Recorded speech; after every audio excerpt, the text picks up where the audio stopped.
Tayo po ay magpapatuloy.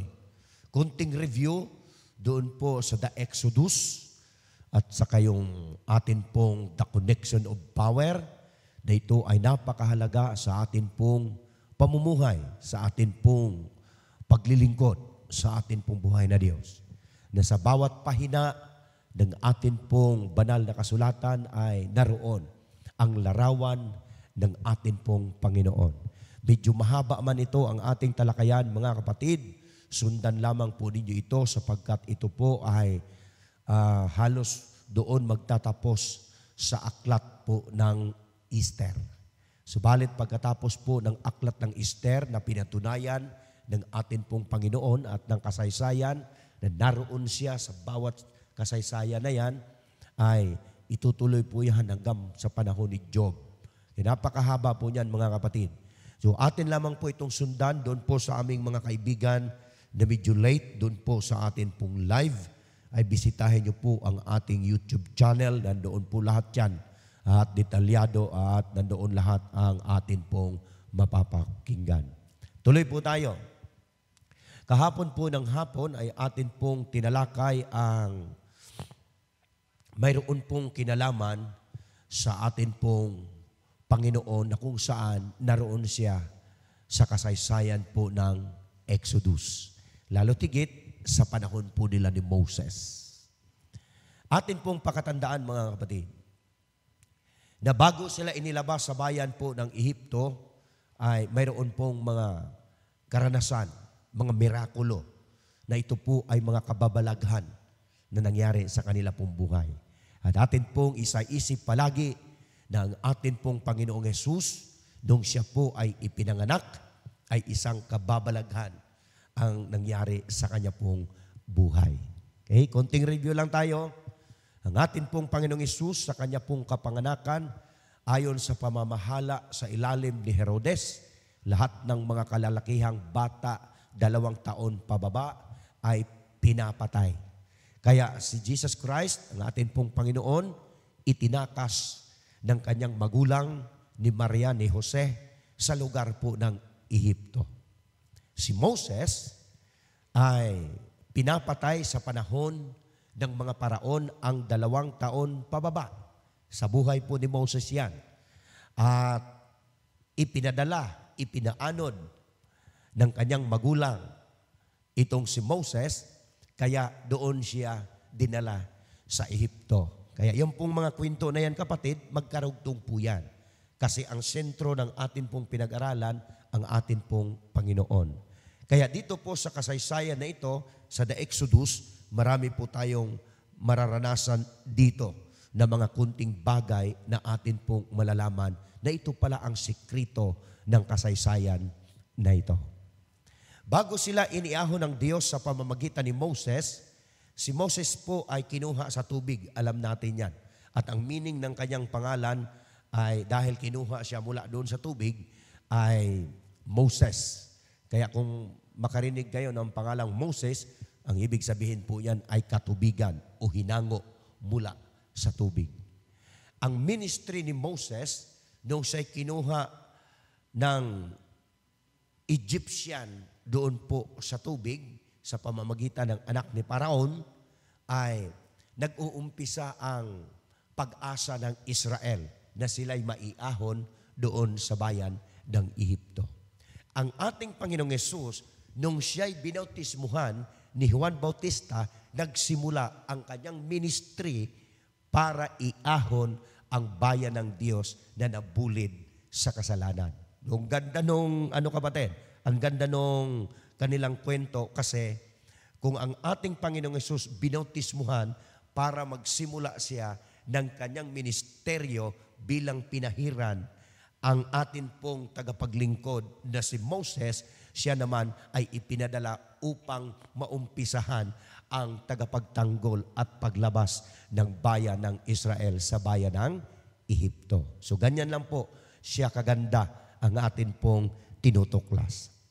Now, bago inilabas ang bayang Israel sa Ehipto, kailangan dadanas muna sila ng salot na tinawag.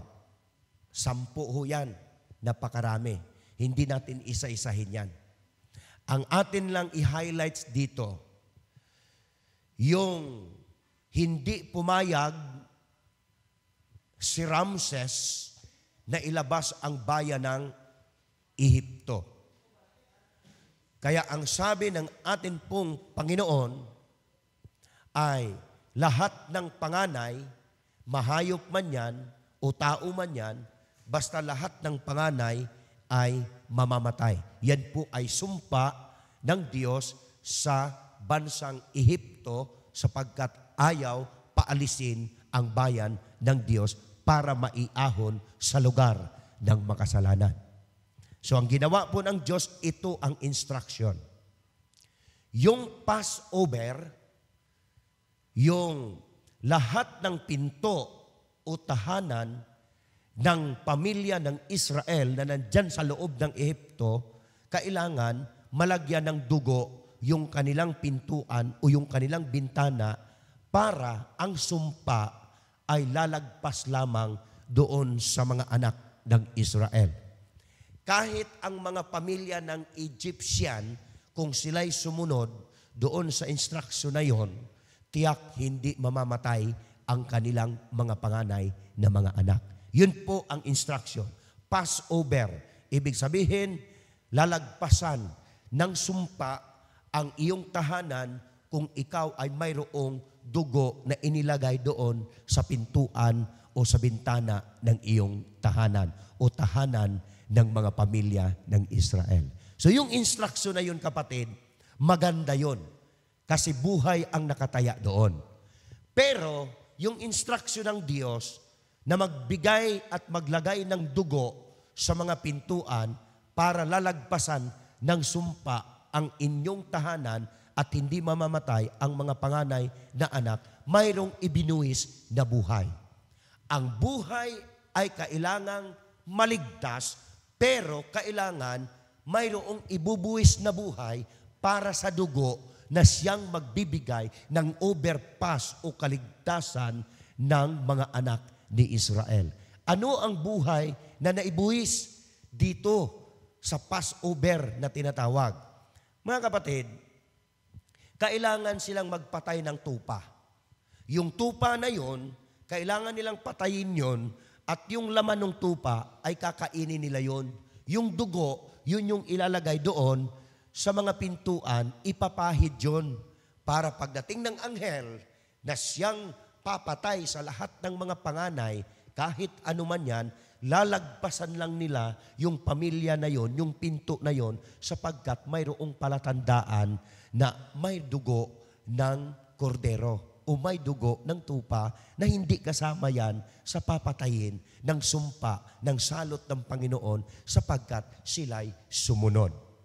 Kaya reminder po ito sa atin, kung ano yung instruction ng Diyos para sa atin, ito po ay tumatanaw doon sa pangyayari sa aklat ng Exodus sa panahon po nila ni Moses. So ang ganda niyan mga kapatid, kasi kailangan mong iligtas ang buhay, kailangan mong pumatay ng buhay para maligtas ang buhay. Yung tupa na yan, alam natin yan kung sino yan. Na ang pangyayaring ito, larawan ito ng atin pong Panginoon. Kailangan mayroong mamatay na tupa para yung dugo noon ay simbolo ng kapatawaran ng atin pong mga kasalanan. Ginawa po yan ng ating Panginoon, yung pangyayaring iyan, doon po yan sa sanktuaryo na kung saan inutusan sila ng Diyos na gumawa ng templo doon po sa paglabas nila sa Ehipto na nandoon ang bayan ng Diyos, kapiling nila ang Diyos doon sa sanktuaryo na kanilang ginawa sa ilang. At doon sa sanktuaryo na yun, kapatid, yun ang naglalarawan na kailangan mapatawad ang ating kasalanan, kailangan maghandog ka ng hayop. Para lalagpasan ka ng sumpa, kailangan magpatay ka ng hayop, ilagay mo dyan ang dugo sa pintuan o sa bintana, yan ang tinatawag na Passover. Para maunawaan, kapatid, ng atin pong mga viewers at lahat ng atin pong mga taga-subaybay, yun pong Passover, baliktalin nyo lang yan sa salitang overpass. Ibig sabihin, makikita natin yan dyan sa mga daanan. Para hindi ka natatawid doon sa main road, doon sa delikadong daanan, sa delikadong karsada, kailangan lagyan mo ng overpass para doon tatawid ang mga tao, sapagkat kung dyan ka tatawid sa kalsada na yan, delikado ang buhay mo, mabubuwis ang buhay mo. Yan ay panukala ni Fernando, Bayane Fernando, Mayor ng Marikina. Ganda, kapatid, mauunawaan natin yan. Bakit? Sa panahon ni Moses, ang Passover, para hindi mamatay yung mga panganay na anak, lalaki at babae man yan, hayop man yan, basta unang ipinanganak, tatamaan ka ng sumpa kung hindi ka susunod sa instruction.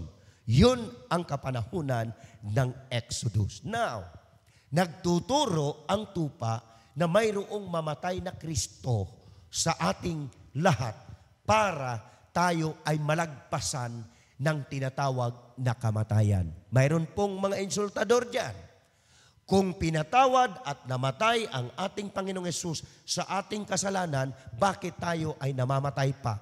Ang binabanggit kasi dyan, kapatid, na atin pong gustong abutin, yung kamatayan na binabanggit dyan sa aklat ng Exodus na kailangan mong lalagpasan, at ang kamatayan ng ating Panginoong Hesus sa pagtubos ng ating mga kasalanan, yun yung kasalanan ng tao na kapag hindi mapatawad, dadanas siya ng walang hanggang kamatayan. Everlasting death ang pinag-uusapan dyan. Kapag hindi ka pinatawad ng Panginoon, hindi namatay ang Panginoon para sa inyo at sa akin, walang kapatawaran ang ating kasalanan, tayo'y mamamatay sa pangalawang kamatayan.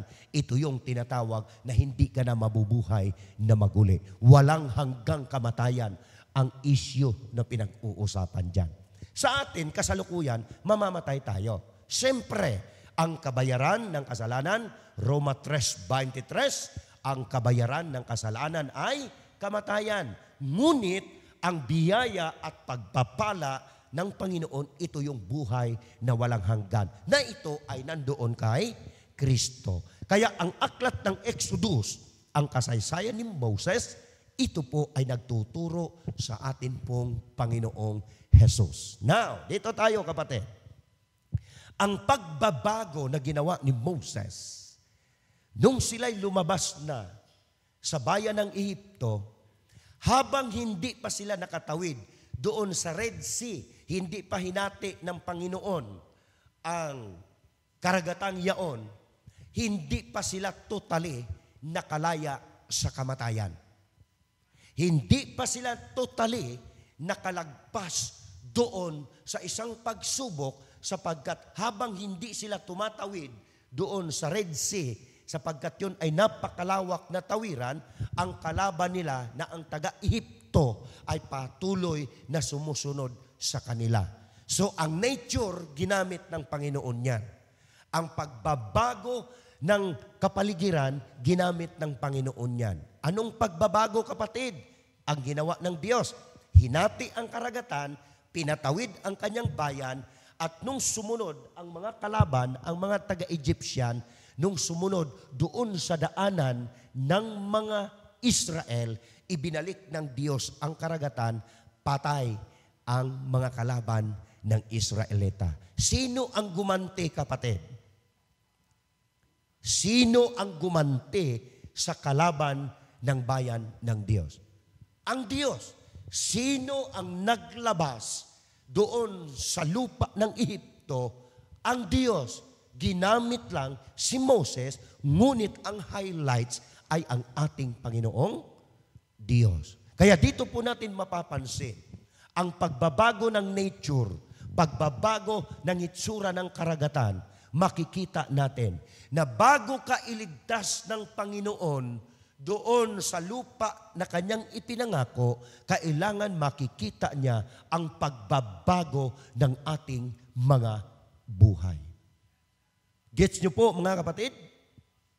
Hindi ka pwedeng iligtas ng Panginoon, dadalhin sa lupang pangako kung ang ating mga buhay hindi natin binago. Number 1 dyan na makita natin na ang ating Panginoong Hesus namatay para sa inyo at sa akin. Tapos ang ating pagtanaw na yun sa kamatayan ng ating Panginoon, yun yung pagbabago ng atin pong buhay. Kaya ang gawain po natin, ito po ay nakaakma at nakaangkla doon sa pangyayari ng atin pong Panginoon. So dito natin makikita, yun po yung paglalarawan ng templo ng Diyos. Tandaan po natin, kaya ang mga Israel noon, pumapasok sila sa templo o sa tabernakulo o sa sanktuaryo para linisin ang kanilang mga kasalanan sa pamamagitan ng pagpatay ng tupa. Ngayon, wala ng tupa. Ang gagawin ngayon ng tao, kapatid, papasok tayo sa iglesia ng ating Panginoon sapagkat dito natin makikita na ang atin pong iglesia ay mayroon pong karapatan, mayroon po siyang sistema na kapag pumasok ka sa tabernakulo o sa templo ng Diyos, doon mo makikita na ang iglesia ng atin pong Panginoon, siya ang ahensya ng kaligtasan sapagkat dito natin malalaman na ang kapatawaran ng kasalanan ay nandito, mga kapatid, sa kamay ng atin pong Panginoon. Kaya ang sanktuaryo, nagtuturo yan, tahanan ng Diyos. Ang iglesia, tahanan ito ng Diyos. Kaya sa bawat sandali na tayo'y pumasok dito sa ating iglesia, kailangan makita ng ating Panginoon na ang ating mga puso ay malinis at tayo'y nanghihingi na ng tawad sa ating mga kasalanan. So yun po yung purpose niyan, mga kapatid. Ang tupa nagtuturo kay Kristo. Ang ginagawa sa sanktuaryo, nagtuturo lahat kay Kristo. Sa panahon ng Passover na ginawa ng ating mga magulang noon na mga Israelita, ito naman ang ginagawa ng ating Panginoon doon po sa sanktuaryo ng langit. Ano ang naging connect? The power to connection, kapatid. Connection to power. Kailangan nating malaman na ang ating Panginoong Hesus, nung siya'y ipinanganak, kapatid, doon sa panahon ng kanyang buhay, lagi nilang pinagdiriwang sa panahon, kahit ngayon, sa panahon ng Israel, mayroon silang tinatawag na pagdiriwang, ito yung Passover Feast. Yung alaala na ito ang gagawin ng bayan ng Diyos, yung Passover na ginawa nila ni Moses bago lumabas sa bayan ng Ehipto, ito rin ang ginagawa ng mga Israel sa panahon nila at sa panahon natin, kapatid. Mayroon silang tinatawag na Passover Feast. Ano ibig sabihin? Sapagkat kanilang tinitingnan ang pangyayari sa Exodus at kanilang ipinagdiriwang ang pagliligtas ng Panginoon sa pamamagitan ng dugo. Ano connect nito sa buhay ng ating Panginoon? Ang ating Panginoong Hesus, mula sa kanyang kapanganakan, mula sa kanyang kabataan, hanggang sa kanyang pagbibinata, ipinagdiriwang niya ang Passover Feast sapagkat ito ay mangyayari mismo sa kanyang buhay na pagdating ng kanyang edad na 30 pataas, siya ay mamamatay at ihahandog na tupa upang pangtubos ng ating mga kasalanan. Ang ganda niyan, mga kapatid, mga sikritong bagay na mga maliliit, makukuha po natin. Sa aklat po ng Lucas 2:42, ang sabi roon, ito ay nagbabalik tanaw sa pangyayari sa aklat ng Exodus na ang ating Panginoong Hesus, siya na ang gaganap sa mga pangyayaring iyaon. Kailangan siya'y mabuwis ang kanyang buhay para sa kanyang bayan. Mayroon mang ibinuwis na buhay para maligtas ang bayan ng Diyos, ito ay ang tupa na maibubuwis sa bayan ng Diyos kasalukuyan, kapatid. Ang kanyang eklasya, kailangan maalaman natin na ang buhay ng ating Panginoon, ibinuwis niya yan para sa ating mga kasalanan, para sa ating mga kaligtasan. Now, the Passover feast of the Jews was near. Malapit na malapit yan. Pinagdiriwang nila yan. Ito ngayon ang ating pakatandaan na ang Passover feast na gagawin ng bayan ng Diyos, tayo kapatid ay tutungo doon sa isang pangyayari na mararanasan natin aktual sa harapan ng atin pong Panginoon. Kaya habang naglalakbay ang bayan ng Diyos papunta sa lupang pangako, naroon ang ating Panginoong Jesus. At habang tayo mga kapatid ay naroon sa isang kalagayan na kung saan ating madarama na ang atin pong Panginoong Jesus nariyan lagi sa piling natin, araw at gabi ng atin pong buhay. Yan po ang sinasaad ng aklat ng Exodus. Last text po tayo. Then cometh Jesus from Galilee to Jordan unto John to be baptized of him. 3 verse 14, but John forbade him, saying, I have need to be baptized of thee, that comest thou to me.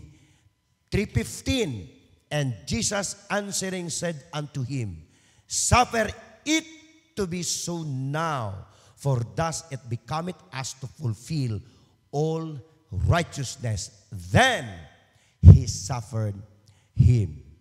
Tandaan po natin mabuti, mga minamahal na mga kapatid. Mula doon sa Ehipto, ang paglabas ng bayan ng Diyos, at mula sa kapanganakan ng ating Panginoong Hesus hanggang siya'y binautismuhan, puro po yan magkakarugtong.